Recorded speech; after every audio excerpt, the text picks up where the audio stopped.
pala si Romeo Aras Jr. from Leyte. Yan. Sinashoutout ko po yung kaibigan ko naghatid kanina. Una, isang paga. Shoutout sa iyo. At kung sinong gustong mag-additional code 3 and AD, dapat lang kayo kay Sermon dito sa Pasay, Harrison. Maraming salamat po. Salamat, sir. So, ayan na po, Sir Romeo. Ito si sir is mag-additional siya ng code 3. Yun nga po, sa code natin ngayon, may dalawang code na para sa code 3, yung C at D. So si sir, ang plano niyang i-additional is code C.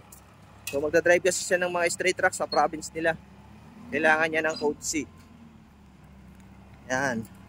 So ngayon po, bago ka makapag-additional code, kailangan mayroon kang code 2 na 4 years na professional.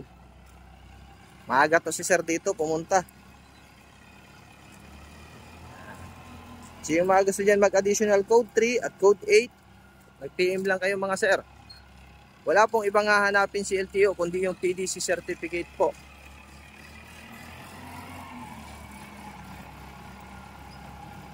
Yan. O shout out yan sa aking mga estudyante at followers. So sa bagong code po natin ngayon na BB1B2, ibang-iba na po kasi yung gross weight na lang ng B2 ang pwede mo naman hanggang 3.5 na lang. Kaya bago na kasi ang code nito ni sir, so kailangan mag-additional na siya ng code C. Yan.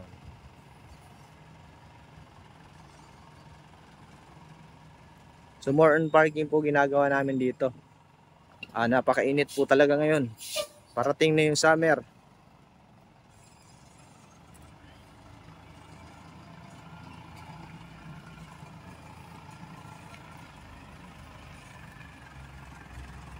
Up, brake. Atras. Parallel parking naman gagawin ni sir.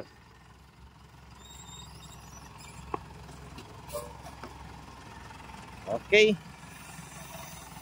Tawid. Okay. Sagad.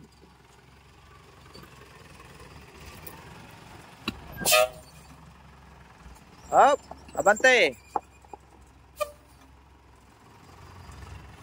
Break. Yan, ayos. Yan si sir. Salamat sir, Solomon. Salamat po. Yan po, yung mga gusto mag-additional code 3 at code 8, PM lang po. Huwag niyo pong kalimutan i-follow yung aking page, PDC by Sermon. Salamat po and God bless po sa inyo lahat.